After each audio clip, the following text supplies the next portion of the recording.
All right, everyone, let's dig in today Aha, like that. to this deep dive and talk about soil health and fertility. Yes.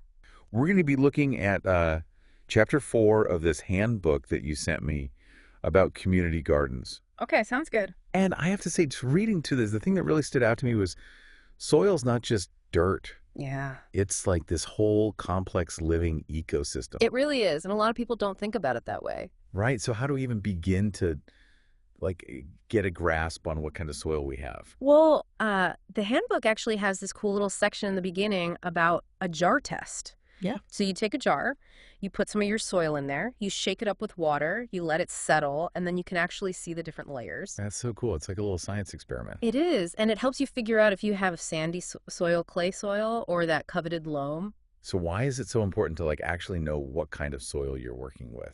Well, think about it this way. Soil is like the foundation of your garden. It's where the plants get all their nutrients. Makes sense. It affects how well the water drains or is retained, and it impacts how well the roots can grow. Yeah, because plant roots need to breathe too, right? They do. They need oxygen just like we do. So if the soil's all compacted, that's going to be a problem. Exactly. And the handbook uses this really great analogy. They compare soil structure to a house So remember that. with rooms Okay, I like where this is going. for air, water, and roots. So if the soil's all squished together, it's like trying to live in a house with no rooms. Yeah, no separation. Nothing can move around properly. So how do we make sure our soil has good structure? What can we actually do to improve it? Well, one of the best things you can do is add organic matter. Like compost. Exactly. Compost is like gold for your soil. Okay, why is that? Well, it's full of all sorts of beneficial microorganisms. Like bacteria and fungi and stuff. Yeah, all those little critters, they break down the organic matter, and that helps create those spaces, those rooms we were talking about. So it's like compost is the glue that holds the house together. I like that analogy, and it also helps with nutrient availability. Speaking of nutrients, the handbook mentions soil testing. Right, it's basically like getting a blood test for your soil. Okay, so it tells you what's going on beneath the surface. Exactly. It gives you a snapshot of your soil's pH, its nutrient levels, and the amount of organic matter. So it's not just about knowing if it's sandy or clay, but understanding the chemistry that's going on down there. Exactly. And that information helps you make informed decisions about how to amend your soil and what to plant. So it's like having a personalized recipe for your garden. Pretty much, yeah. Now, I remember the handbook talked about organic amendments like bone meal and blood meal. Yes, those are great for adding specific nutrients. So what's the difference between them? Well, bone meal is a good source of phosphorus, which helps with root development and flowering. Okay. And blood meal is high in nitrogen, which promotes leafy growth. So it's like adding vitamins to your soil's diet. Exactly. But just like with vitamins, you don't want to overdo it. Too much of a good thing can actually harm your plants. The handbook really stresses that balance, right? Yes, it's all about working with nature, not against it. So it's not a quick fix. It's about building that long-term soil health. Exactly. And that's where practices like cover cropping and mulching come in. Ooh, cover cropping. I got to admit, I'm a little fuzzy on that one. Yeah, so basically it's like planting a living blanket for your soil. A blanket. Yeah, especially during the off season when you don't have your main crops growing. So what kind of plants are we talking right here? Things like clover rye, even buckwheat, those are all good options. And how does that help the soil? Well, for one thing, it helps prevent erosion so you don't lose that precious topsoil. Okay, that makes sense. And when you till those cover crops back into the soil, they add organic matter, which we already talked about how beneficial that is. So it's like a 2-for-1 deal. You get erosion protection and free fertilizer. I like how you put that. And what about mulching? How does that fit into the picture? Mulch is like a protective layer on top of the soil. Okay, I've heard of that. It helps regulate soil temperature, conserves moisture, and suppresses weeds. So it's like a cozy blanket for the soil, too. Yeah, you could say that. The handbook mentioned different kinds of mulch, like wood chips, straw, even shredded leaves. There are lots of options, and each one has its pros and cons. So it's about choosing the right mulch for the right job. Exactly, and it depends on what you're growing and what your goals are. So, wood chips are good for suppressing weeds, but they might not be ideal for every plant. Exactly, they can tie up nitrogen as they decompose, so you have to be mindful of that. So it's like a balancing act again. We're always trying to find that sweet spot. That's the beauty of gardening. You're constantly learning and adapting. And speaking of adapting, the handbook talks about managing soil health over time, like with crop rotation and polycultures. Right. Those are key strategies for keeping the soil healthy and productive. Okay, so we touched on crop rotation a little bit before, but can you explain how it actually works? Sure, so imagine you're eating the same meal every day. Okay, I get bored just thinking about that. Right, you'd eventually get tired of it, and you might even start to develop nutrient deficiencies. Makes sense. Well, it's the same with soil. If you plant the same crop in the same spot year after year, it depletes certain nutrients and creates an environment where pests and diseases can thrive. So crop rotation is like giving your soil a varied diet. Exactly. By rotating crops from different plant families, you ensure that the soil is getting a balanced mix of nutrients and you disrupt the life cycles of those pests and diseases. So it's like we're outsmarting those pesky bugs. Exactly. And you're keeping the soil happy and healthy in the process.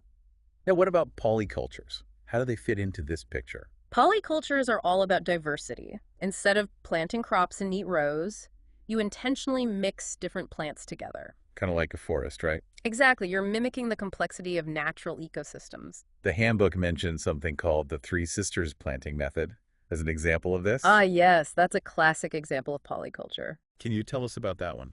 Sure. So in the Three Sisters method, you plant corn, beans, and squash together. Okay. Interesting combination. And they actually all benefit each other.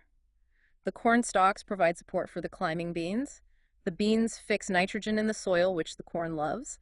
And the squash vines shade the ground, suppressing weeds and conserving moisture. Wow, it's like they're all working together. They are. It's a beautiful example of symbiosis in nature. So polycultures are all about creating these beneficial relationships between plants. Exactly. And that leads to a healthier, more resilient ecosystem overall. It's like turning your garden into a mini rainforest. I like that analogy. So we've talked about soil structure, nutrients, crop rotation, polycultures.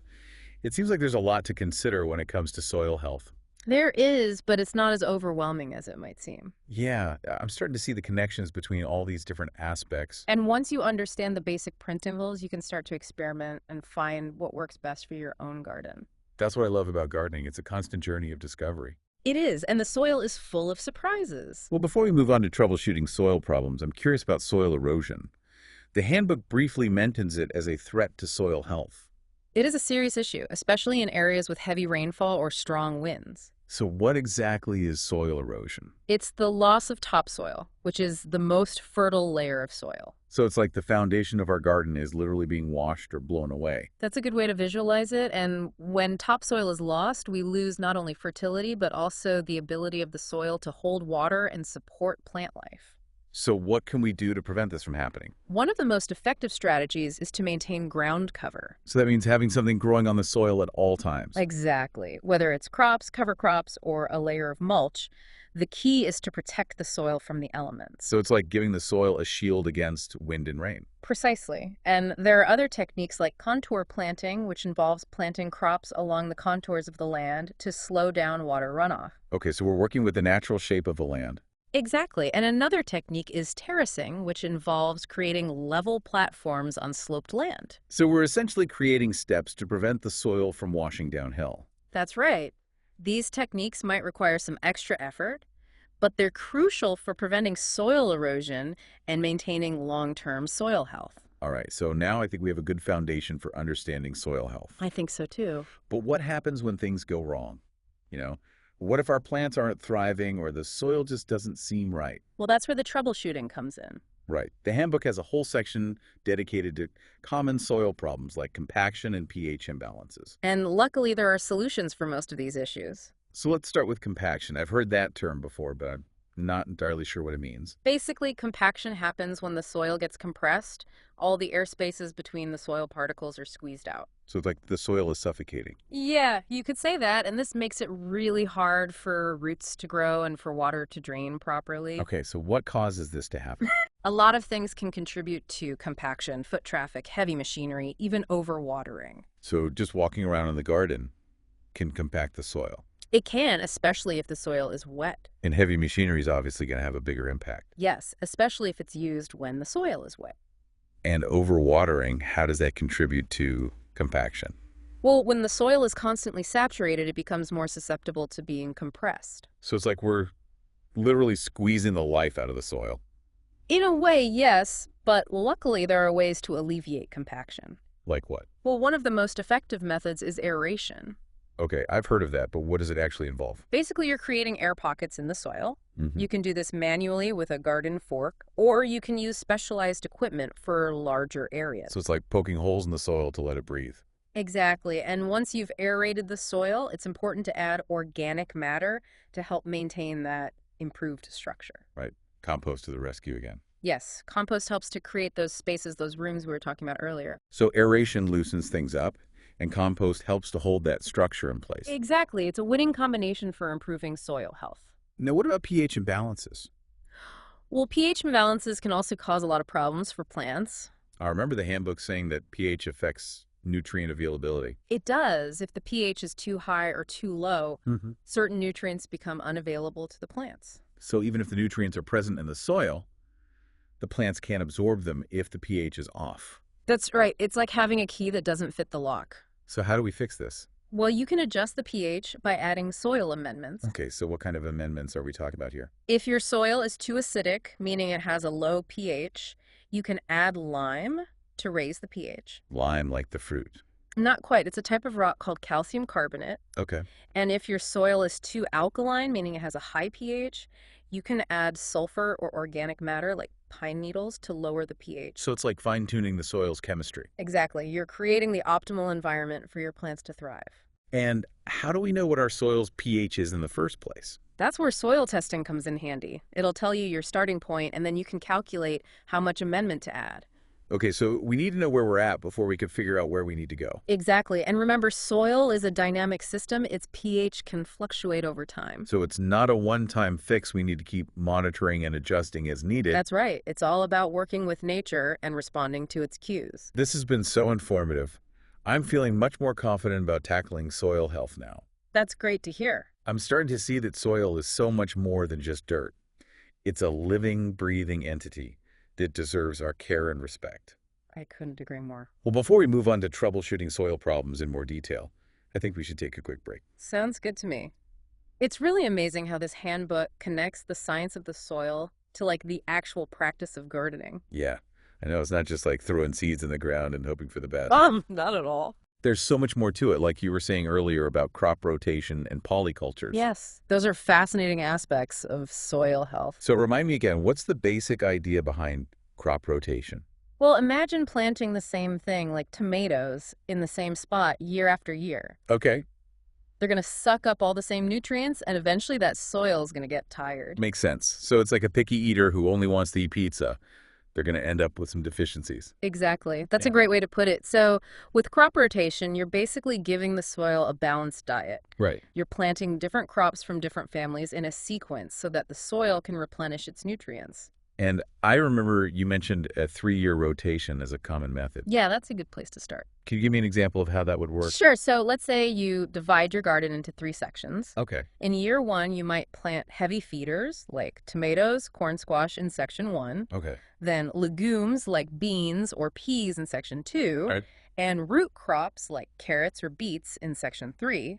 Okay, I'm following you. Then in year 2, you rotate those crops. So the tomatoes go where the beans were. Exactly. The tomatoes would move to section 2, the legumes would go to section 3, and the root crops would move to section 1. So everything gets a turn in a different spot each year. That's right. And that keeps the soil happy and healthy. It's like a culinary adventure for the soil. I love that.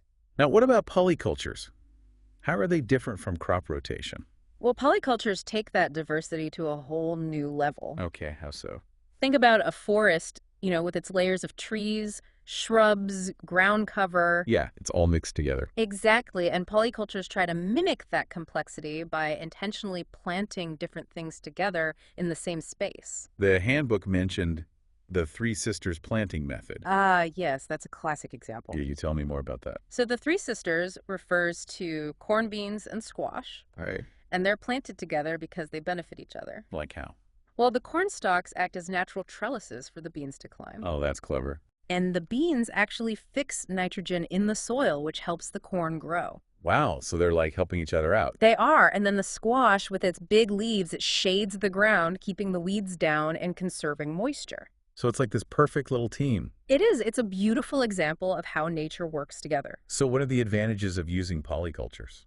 Well, for one thing, it creates a more resilient system. Okay, what do you mean by that? Well, if one crop gets hit by a pest or disease, the others can often compensate. Oh, so it's like a safety net. Exactly. And you also enhance biodiversity, attract beneficial insects, and make better use of your space. So it's like creating a little ecosystem in your garden. Exactly. You're working with nature, not against it. Now, I know we talked about preventing soil erosion earlier, but why is that so important for soil health? Well, soil erosion is a serious problem In what way? because it robs the soil of its most fertile layer, the topsoil. Oh, right, that's where all the good stuff is. Exactly. And once that topsoil is gone, it's gone. So what causes soil erosion?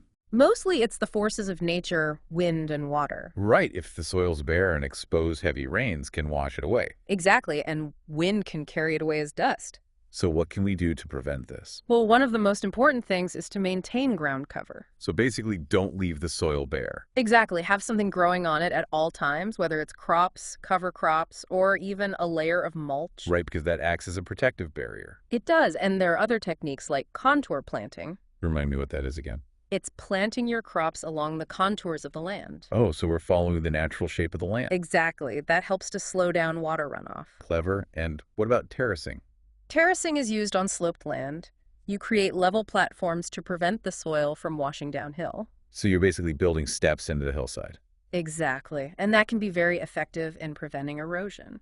All right, so we've covered a lot of ground here. We've talked about soil structure, nutrients, crop rotation, polycultures, erosion prevention. If you call connect. It is, and it's amazing how much we can do to help our soil thrive. But what happens when things go wrong?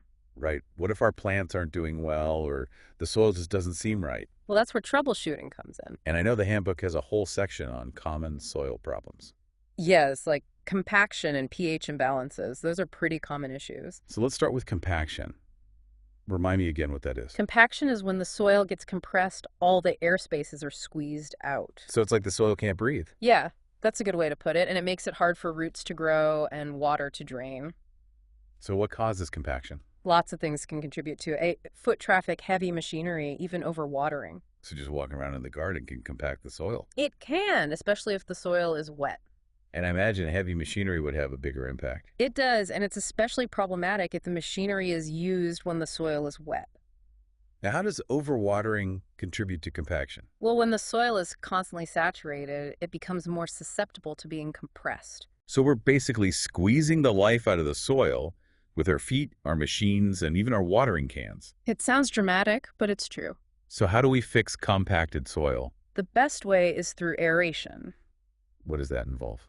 Basically, you're creating air pockets in the soil. You can do it manually with a garden fork or aerator, or you can use specialized equipment for larger areas. So we're poking holes in the soil to let it breathe. Exactly. And once you've aerated, it's important to add organic matter to help maintain that structure. Right, compost again.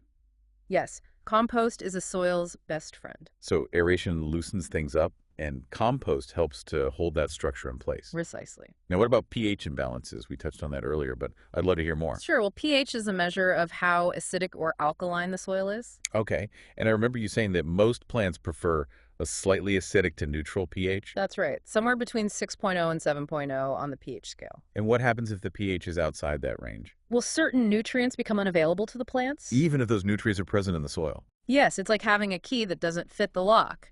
The nutrients are there, but the plants can't access them. So we could be adding fertilizers, Mhm. but if the pH is off, it's not going to help. Exactly. That's why testing your soil's pH is so important. So we know where we're starting from. Exactly. And then you can adjust it accordingly. How do we do that?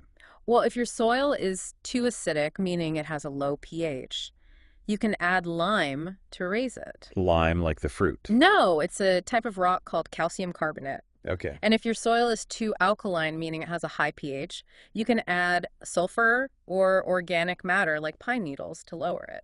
So it's all about finding that balance again. It is. And remember, soil is dynamic. Its pH can fluctuate over time. So is it a one-time fix we need to keep monitoring and adjusting? That's the beauty of gardening. It's an ongoing process of working with nature. I'm starting to see that soil health is really a holistic endeavor. It is. It's about understanding the interconnectedness of everything. The plants, the microorganisms, the climate, even our own actions. It's all part of the web of life.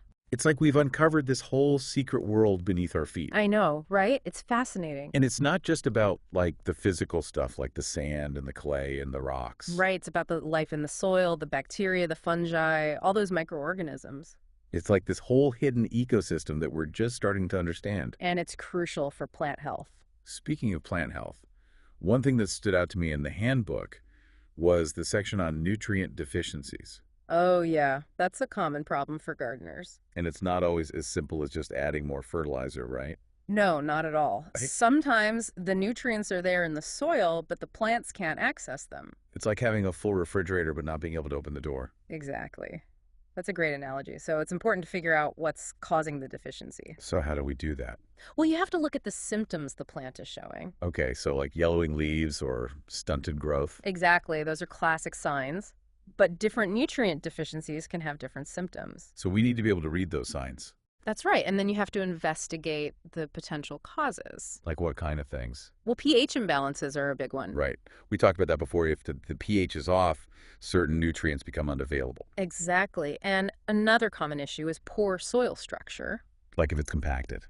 Yes, if the roots can't grow properly, they can't absorb nutrients effectively. So it's like having all the food but not being able to digest it. Exactly, and that's why soil testing can be so helpful. It gives us a clue as to what's going on. It does. It gives you a snapshot of your soil's nutrient levels and pH, so you know where you're starting from. And then we can make adjustments as needed. Precisely, whether it's adding amendments to adjust the pH or incorporating organic matter to improve structure. It's all about creating that optimal environment for our plants. Exactly, and it's an ongoing process. So we have to keep learning and observing and adapting. That's the beauty of gardening. It's a constant journey. Well, I feel like I've learned so much from this deep dive. Me too. It's really changed my perspective on soil. It's not just dirt, it's alive. It is, and it's full of potential. Exactly, and with a little care and understanding, we can help it thrive. Absolutely. Well, thank you so much for joining me on this journey into the fascinating world of soil health. It's been my pleasure, and happy gardening, everyone.